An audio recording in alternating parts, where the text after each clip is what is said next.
This is the Hidden Killers podcast with Tony Brueski. Featuring author, psychologist, and daily contributor, Shavaun Scott. Well, Chad Daybell has made up his mind. It is goodbye to Lori Vallow Daybell. Not so much a lot of love there anymore. At least that's what it appears on the surface. Flipping on her, saying that she's the ringleader of everything. I'm just the innocent husband who, when she said, go kill somebody, what am I supposed to do? I guess that's kind of the argument that's being made in an attempt to save his life. Interesting one indeed. Here to discuss, Shavaun Scott, psychotherapist and author. We've obviously been watching this one for a very long time. Are you surprised that Chad has made this move? I'm not surprised at all. It's pretty much what I would expect from somebody who's psychopathic and narcissistic, speaking of narcissistic. And it is anticipated that he's going to do everything to save his skin at this point. And the fate has, been cast for Lori. Lori is going to be in prison forever. Lori has lost her marbles, not that she had it all very well put together in the first place. But yeah, it doesn't surprise me. One can ponder how Lori is taking it, but I think Lori is so loopy at this point. Who knows what she's perceiving and thinking. It's probably not a surprise to the lawyers involved. No, I wanted to get there with that. Since you just mentioned it, we can talk about it. The way that she's taking that news. Obviously, we all on the outside think of it one way, like, oh my gosh, she must be really upset and mad and shocked. But that's not really her pattern of behavior. She finds ways to rationalize everything and anything. So if Chad is doing this, I'm guessing in her mind, my speculation is, he must be a zombie. Maybe the spirit of, who did we have in the other one? Ned something? I always go to Ned Ryerson, but that was from Groundhog's Day.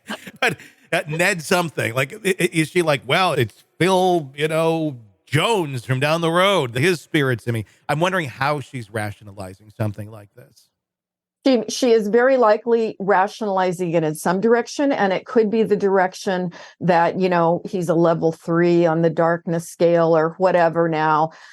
He's possessed. Or it could very well be that she's telling herself, but this is fine because it's all part of God's plan and I'm just accepting it. And she may still be thinking that she's going to get out someday, because reality testing is not something that is a gift for her at this point. She's so out of reality. Yeah, I'm very much wondering what maybe he needs to do this to save his life. So yes, he'll say whatever he needs to, but I know that's not, who knows? It's not a winning battle trying to guess what's going on in Lori Vallow's mind. Other than we can say with certainty that she's not responding to anything the way the rest of us would be responding. Does this show us that all along, we were always kind of wondering who's really drinking the Kool-Aid, who's believing this stuff? This admission by Chad Daybell, does this really show us that all along he wasn't really buying his story either? It was all some sort of a ruse to get pretty Lori in his grips?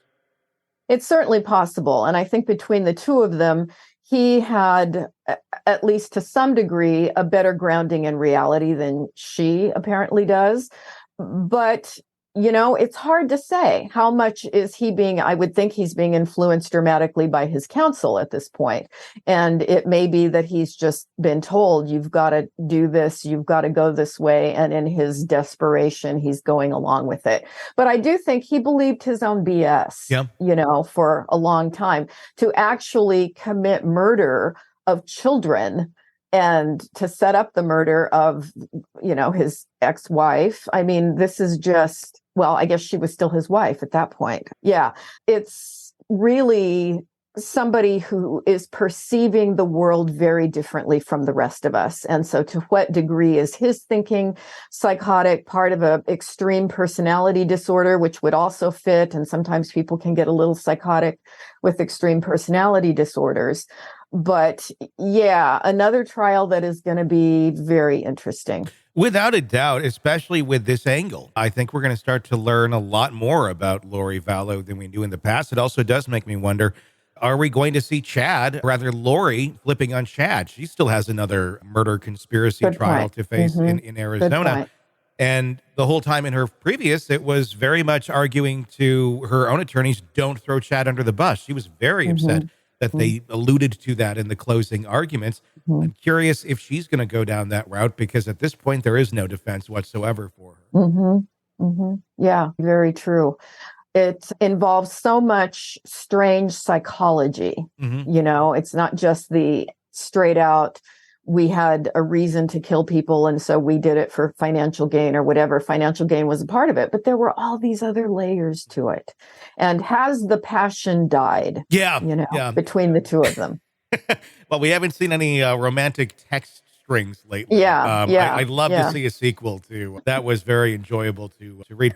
When we're talking optics here, though, for a jury in Chad's case, coming out right now, I mean, this will be presented at trial and saying, look, I don't deserve the death penalty because Lori literally instructed me to do everything that I did. Isn't that right? They're pretty much saying I did it. And I mean, they walk right up to the line in the filing, not saying that Lori made him kill, but he did what she said, basically. There's nothing that he wouldn't do without her saying. I mean, that to me right now, or right there, is pretty much a closed and shut thing of, you just admitted that you did these things and Lori instructed you to. How do you go beyond that now in a defense in court? Yeah, I think it's going to be hard for him to prove that Lori, as manipulative as she was, had that kind of power. He's clearly not intellectually incapacitated. He's not floridly hallucinating. His intact reality allowed him to function adequately in the world. So it seems, again, sometimes you see these rather bizarre defenses go up, and I think that's because that's all they've got. It'll be continually fascinating to watch new chapters being written all the time in the story.